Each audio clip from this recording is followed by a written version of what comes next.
Boy, it ain't looking good here with the 200X, guys.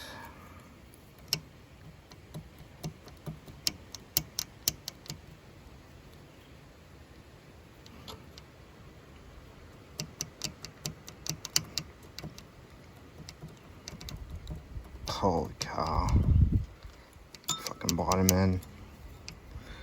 Goddamn rod playing it side to side a mile and then up and down a little bit. Too much. Son of a fucking bitch. Cam shot too. Cam's absolutely fried. The only thing that doesn't really look bad is the cylinder and the piston.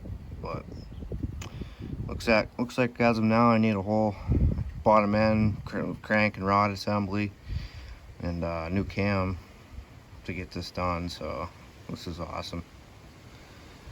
But we'll get her. One way or another, we'll get it.